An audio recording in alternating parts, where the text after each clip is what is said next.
Good evening all of you are most welcome on our YouTube channel doctor Akhilesh Sharma, जहां पर हम लेके आए पर्सनालिटी की आगे की चेन में जो हमारी थ्योरीज बच रही थी उन थ्योरीज के बारे में डिस्कशन कर रहे हैं दोस्तों। अब जब हम इन थ्योरीज के बारे में डिस्कशन करते हैं तो सबसे पहले जो थ्योरी का हमने आपको बताया बेटा कि साइको डायनेमिक थ्योरी जो है बेटा वो क्या है, किसने दी थी? सिगमंड फ्रूड ने। जब हम इस साइकोडायनेमिक थ्योरी की बात करते हैं, ऑलरेडी हमारी पहले की वीडियोस में भी पड़ी हुई है, तो इसके अंदर माइंड को तीन के अंदर डिवाइड किया गया है, कॉन्शियस, अनकॉन्शियस और सेमी कॉन्शियस। ये तीन वर्ड के अंदर डिवाइड किया गया है माइंड को, कॉन्शियस, अनकॉन्शियस और सबकॉन्शियस। और अदर वर्ड्स के अंदर ये स्ट्रक्चर ऑफ माइंड है बेटा, माइंड स्ट्रक्चर। और दूसरे वर्ड के अंदर एड, ईगो और सुपर ईगो। ये तीन वर्ड के अंदर डिवाइड किया गया है। और एक जब जो इन्होंने थ्योरी दी थी वो कहलाती है बेटा साइको सेक्सुअल थ्योरी। ये सारा कंपोनेंट एडेड है बेटा हमारे साइको डायनेमिक थ्योरी के अंदर। जब साइकोसेक्सुअल थ्योरी की जब हम बात करते तो सबसे पहले ऑरल, दूसरा एनल, तीसरा फैलिक, चौथा लेटेंसी और नेक्स्ट होता क्रिएटिव। ये स्टेजेस दी थी साइकोसेक्सुअल थ्योरी के अंदर। यदि आपसे क्वेश्चन पूछा जाए write down the psychosexual theory of the Sigmund Freud, then you have to write only these points. What if they will ask the write down the psychodynamic theory, then you have to explain these all aspects in that theory. So in that psychosexual theory, oral is having 0 to 1 and 1.5 years. 0 से 1.5 साल तक जो पाई जाती है उसको oral बोलते, 1.5 से 3 साल तक जो पाई जाती है उसको एनल बोलते, और फैलिक स्टेज 3 to 6 years तक पाई जाती है। मैं लड़का क्यों, ये लड़की क्यों है, मेरी बहन स्कर्ट क्यों पहनती है, मैं नेकर क्यों पहनता हूं, मैं खड़ा होकर टॉयलेट करता हूं, वो बैठ के क्यों करती है। This type of thinking is coming under the age of 3 to 6 years. This is a normal development. मेरे बाल लंबे क्यों हैं, भाई के बाल छोटे क्यों हैं, हम सबका डेवलपमेंट भी ऐसे हुआ है। ये सारे क्वेश्चंस हमारे माइंड में आए। Why is mummy, why is पापा। ये बेटा स्टेज जो होती है ये फैलिक स्टेज होती है। लेटेंसी की जो स्टेज होती है ये 6 to 12 years तक की स्टेज होती है। और जो क्रिएटिव या जिसको जेनाइटल बोलते हैं, या क्रिएटिव या ऑब्लिक में जेनाइटल बोल दो बेटा, इसको बोलते हैं बेटा आफ्टर 12 years। पहले मैं आपको कॉन्शियस अनकॉन्शियस इनके बारे में समझा देता हूं कि दोस्तों जब हम साइकोडायनेमिक थ्योरी के बारे में बात करते हैं ना, तो यदि ये पूरा कंटेंट आपको लिखना है तो this content is known only psychodynamic theory. Psychodynamic theory के अंदर कॉन्शियस, अनकॉन्शियस और सेमी कॉन्शियस को एक्सप्लेन किया गया। Conscious means we are aware about the surroundings, we are aware. मैं कॉन्शियस हूं, मैं क्लास में बैठा हूं, अनकॉन्शियस होता तो ले नहीं पाता। कॉन्शियस मींस मैं क्लास में ले रहा हूं, बच्चे मेरे सामने बैठे हुए, मुझे किस तरीके से बोलना है, क्या करना है, क्या करना है, ये conscious mind means I am aware about my surroundings. Unconscious means I am not aware about the surroundings. This is not known as unconscious। तो कॉन्शियस, अनकॉन्शियस और सेमी कॉन्शियस का मतलब क्या होता है? समटाइम कॉन्शियस और समथिंग इज अनकॉन्शियस। जब मन में आए जग गए, जब मन में आए कुछ थोड़ा बहुत पता भी था, कुछ पता नहीं था, ये कंडीशन कहलाती है सेमी कॉन्शियस, जो पहले भी हम एक्सप्लेन कर चुके। Id, ego and superego. Id means like children, like child. Ego means like father और superego like means grandfather. अब मैं जीएफ लिखता तो तुम लोग गलत समझ जाते, तो मैंने ग्रैंडफादर पूरा लिखा है। अब तुम सोचते थे superego like his girlfriend, तो वो तो उल्टा हो जाता। Grandfather is the high morality point और girlfriend you understand is the low morality point. तो इस कारण मैंने ग्रैंडफादर लिखा है। तो इट मीन्स चिल्ड्रन। मैंने आपको एग्जांपल दिया, आप दुकान पे गए, दुकान से आप अंगूर तोड़ना चाह रहे, आपके मन में आ रहा, आपने अंगूर तोड़ा और खा लिया, this is your id. No moral values is there, you want to achieve that. पापा मुझे डॉल चाहिए और वो डॉल आपको मिल गई है, योर इड। ईगो, ईगो होता है लाइक फादर, अंगूर मत तोड़ वरना पकड़ मांगे तो ठोका भी जा सकता है, लेकिन उसके बाद भी वो तोड़ रहा है। This is ego. और superego means hey don't break the grapes, it's a very bad habit you should not do. वो पकड़े या ना पकड़े आपको करना नहीं चाहिए। ये क्या होता है super ego? Super ego means high morality point, moral नैतिक वैल्यूज। ये चीज समझ में आप? अब हम साइकोसेक्सुअल थ्योरी के ऊपर जब डिस्कशन करते हैं तो साइकोसेक्सुअल थ्योरी के अंदर भैया oral stage, according to Freud 90% जो पर्सन होते हैं वो अनकॉन्शियस होते हैं और प्रीकॉन्शियस कुछ लोग होते हैं और 10% लोग कॉन्शियस होते हैं। और वो 10% लोगों के कारण ही दुनिया चलती है और दुनिया में अचीव करते हैं जो कॉन्शियस होते हैं। मेरा बाप गरीब है, मुझे पढ़ना चाहिए भाई, बहुत बढ़िया करूंगा। मेरे पिताजी को घोड़ों से प्यार है, मेरा मन करता है मैं उन्हें एक घोड़ा खरीद के दूं। ये कॉन्शियस माइंड है। बहुत संघर्ष करते हैं यार, मेरा भी कुछ फर्ज बनता है। ये कॉन्शियस 90% लोग तो अनकॉन्शियस होते हैं, जैसे आप सब लोग अनकॉन्शियस हो। उसके बाद dream is the real road of unconscious. Dream हमें सपने अनकॉन्शियस में आते ना, कॉन्शियस होंगे तो सपने नहीं आएंगे। नाइट मेयर्स किसको बोलते हैं? फियरेबल ड्रीम्स, रात को डर लगता है उस जिन सपनों से, उनको क्या बोलते हैं? Nightmares. NIGST, night means रात और मेयर्स मीन्स सपने आ रहे रात को, डरावने सपने आते तो उसको नाइट मेयर्स बोलते हैं। 3 कंपोनेंट्स हो गए बेटा। इड एक इनवॉलेंट्री होता है, ईगो रियलिटी। अब देखो इसके अंदर इसने भी ये बहुत बढ़िया लिखा हुआ है, इड होता है। जो इड क्या होता है? इनवॉलेंट्री होता है, मीन्स अरे कोई कर लेना कोई बात नहीं, अनैच्छिक। ईगो जो होता है बेटा हमारा, ये होता है रियलिटी, अरे भाई यदि पकड़ा गया तो ठोका जाएगा, फिर भी कर डालता है। और जो हमारा सुपर ईगो होता है ये मोरलिटी वाला होता है, नैतिकता, मोरल एटीट्यूड्स। हमारे सिगमंड फ्रॉइड ने बोला है sex is the part of life before puberty. इसने क्या बोला देखो, अब दुनिया में बड़ा कंफ्यूजन छोड़ दिया इसने। इसने बोला sex is the part of life before puberty. मेरा यह मानना है sex is the part of life, I understand this thing. बिना इसके काम नहीं चलेगा, वरना आप सेक्सुअली यदि फीलिंग्स किसी की कंप्लीट नहीं होगी तो मेंटल डिसऑर्डर बुढ़ापे में जाके हो जाएगा। You will move nudely, you will see every girls, बहुत सारे डिसऑर्डर्स हो जाते हैं, later we will discuss.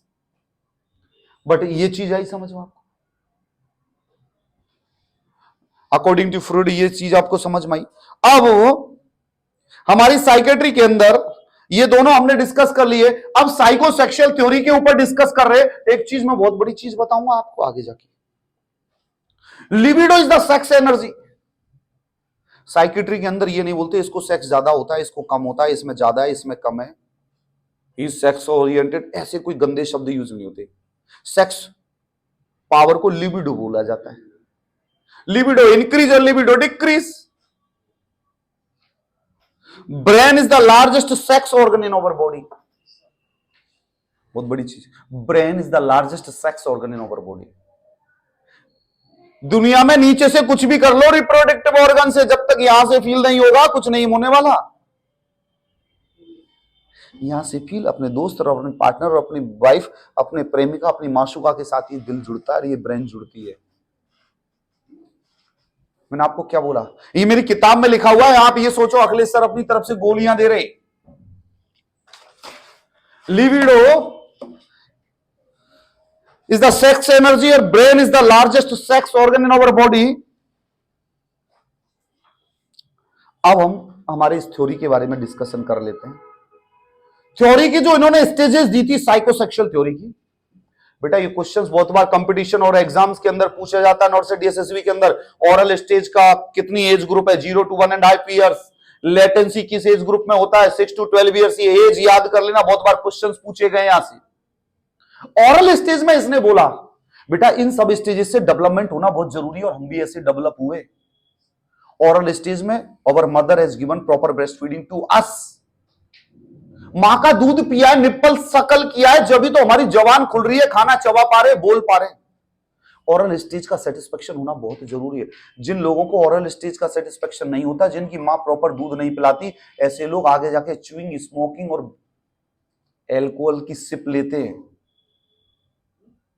Chewing, smoking और एल्कोहल की सिप लेते हैं।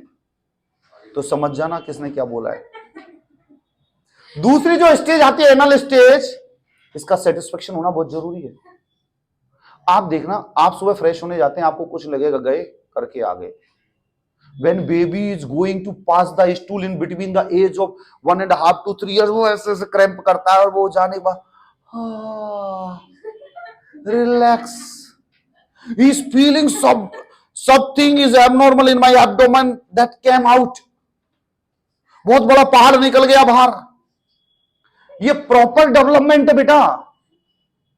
कई लोग, कई बच्चे, मैं बताऊं, कई बच्चे एनल पीरियड के दौरान डरते हैं, वो पीछे से जब पोटी निकलती है तो वो फिर खींच लेते हैं उस पोटी को, बाहर नहीं निकलने देते। 3-3, 4-4 दिन पोटी नहीं जाते। मेरे बच्चे के साथ दिक्कत है, 3-3, 4-4 दिन पोटी नहीं जाते।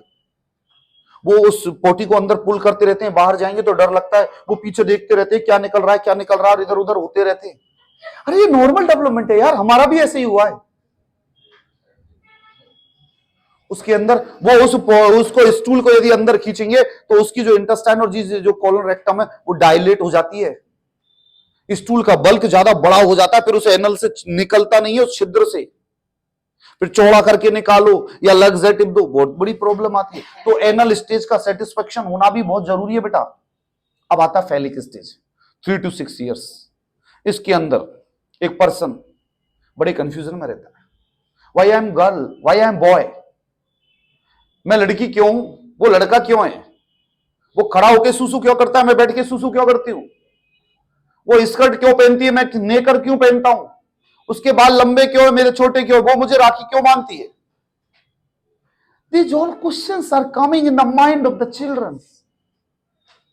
That is the part of normal development. Sigmund Freud has told, जैसे oral stage के अंदर बोला, when a baby is suckling the milk of the breast, that time the baby is feeling the enjoy and tension free. He is pressing the baby is pressing the nipple and breast, biting, playing, pressing. Sex का मतलब क्या, Joy. ये जरूरी है बेटा सारी stages का development करना, मैं बताऊंगा आगे जाकर। लेटेंसी जो 6 to 12 years की जो स्टेज आती है, इस स्टेज के अंदर उसके दोस्त बनते और वो दोस्तों के साथ ग्रुप में रहना स्टार्ट करते हैं। लेटेंसी के अंदर जो 6 to 12 ईयर का पीरियड होता है, ये क्रिएटिव एक्टिविटी करते हैं बच्चे। नॉर्मली इस दौरान ड्राइंग करने की सोचते हैं और वो सोचते हैं मुझे क्रिकेटर बनना है, प्लेयर बनना है, उस तरीके की एक्टिविटी करते हैं। और creative after 12 years genital focus हो जाता है, उसको पता पड़ जाता है वो लड़का है वो लड़की है, कैसे उसको करना है, क्या रोल है उसका लाइफ के अंदर। क्रिएटिव उसको जीवन के अंदर कुछ गोल बनाता है और आगे बढ़ने की सोचता है।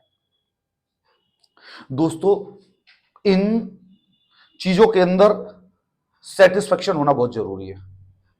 यदि इन स्टेजेस के अंदर कोई कमी रह जाती है तो वो कमी बचपन में रही कुछ कमियां एडल्टहुड पीरियड में जाके साइकेट्रिक डिसऑर्डर पैदा करती है, जिसको क्या बोलते हैं, फिक्सेशन। ये वर्ड फिक्सेशन दुनिया के अंदर मेरा प्यारा शब्द है। Fixation means childhood disturbances leads psychological disorder, psychological disorders in adulthood. यही समझ में आपको। चाइल्डहुड डिस्टर्बेंसेज, बचपन में किसी की मदर एक्सपायर हो गई, he is not taken the breast feeding, बोतल से लेता रहा, एनल स्टेज, पहले के स्टेज या किसी भी स्टेज के अंदर डिस्टर्बेंस उसको हो गया, तो वो क्या लीड करता है, आगे जाके डिस्टर्बेंसेज या मेंटल प्रॉब्लम्स पैदा कर देता है। इसको सिर्फ एक शब्द दिया फिक्सेशन, किसने दिया, सिगमंड फ्रॉइड ने। जब भी तो कहते हैं आज का बचपन यदि हेल्दी है तो हम देश के बहुत अच्छे युवा पाएंगे, और यदि आज का बचपन में बहुत स्ट्रेस और तनाव है तो युवा फिर मार्ग भटके हुए मिलेंगे। ये चीज समझ में आया? फिक्सेशन एक वर्ड समझ में आया? अब बेटा फिक्सेशन नॉर्मली आपने देखा होगा, सिगमंड फ्रॉइड ने ये कहा है कि भैया लड़की अपने बाप को पसंद करती है, daughter is related to father और son is related to mother. ये सब क्या है? ये सब सेक्सुअल अट्रैक्शन बिटवीन टू। उसने बोला है, एक तो उसने बोला है, और एक हिस्ट्री के अंदर एक राजा था, तो मैं अभी स्टोरी भूल रहा हूं पूरी। एक राजा के बेटे ने, एक राजकुमार ने अपने बाप का कत्ल कर दिया क्योंकि उसके माइंड में ये सेट था कि मेरी मां मेरे पापा से प्यार करती है। जब भी बच्चों को बुरा लगता है, बच्चों को बुरा लगता है, जिनके बच्चे वो समझ रहे होंगे। आप सोच सकते हो, आप तो चलो मैच्योर अंडरस्टैंडिंग हो गए होंगे, लेकिन आप प्रेडिक्शन कर सकते हो कि यदि आपके फादर विल किस योर मदर, सोच सकते हो ऐसा? आप नहीं, कुछ गलत हो रहा है, आपके माइंड में परसेप्शन आएगा, पर्सनैलिटी है, कुछ गलत हो रहा है। It's not an wrong thing बेटा। तो सुनो, एक बार मैं आपको चीज बता दूं बेटा, कि जो 3 to 6 ईयर्स तक, बेटी ये चीज समझ लेना, बाद में ये नहीं मिलेगी, किताबों में भी नहीं मिलेगी आपको। एक वर्ड जो आता है बेटा, Oedipus complex, Oedipus complex, Oedipal complex भी बोलते हैं कई लोग, ओडिपाल, ओडिपस। इस ओडिपस के अंदर मदर एंड सन अट्रैक्शन होता है, मदर एंड सन का अट्रैक्शन होता है, उसको ओडिपस कॉम्प्लेक्स बोलते। एक होता है इलेक्ट्रा कॉम्प्लेक्स। ये इलेक्ट्रा कॉम्प्लेक्स जो होता है बेटा, ये इलेक्ट्रो कॉम्प्लेक्स या इलेक्ट्रा कॉम्प्लेक्स, ये डॉटर एंड फादर के बीच में होता है, डॉटर एंड फादर के बीच में। ये कितनी एज ग्रुप के अंदर होता है? 3 to 6 ईयर्स के बीच में। ये चीज समझ में आई? ये कॉम्प्लेक्स होता है। इस 3 to 6 ईयर्स के अंदर माइथोलॉजिकल कैरेक्टरिस्टिक्स मीन्स भगवान के रोल, अध्यात्म के रोल, प्रभु श्री कृष्ण, अर्जुन, राम, ऐसे माइथोलॉजिकल कैरेक्टरिस्टिक्स उनके माइंड में सेट होते हैं। ये चीज समझ में बेटा? तो ये हमारी एक ब्रीफ एक्सप्लेनेशन है साइकोडायनेमिक थ्योरी का, जो आपको समझ में आई होगी। बाकी की और हमारी वीडियोस को देखने के लिए हमारा YouTube channel doctor Akhilesh Sharma subscribe करें, शेयर करें। बाकी की और कोई टॉपिक आपको पढ़ना है या लिखना है या समझना है, या अच्छा लग रहा है या बुरा लग रहा है या कैसा एक्सप्लेनेशन है, आप एक्सप्लेन करें, कमेंट्स करें, आपको जो पढ़ना है हम आपकी हेल्प करेंगे। Thank you so much.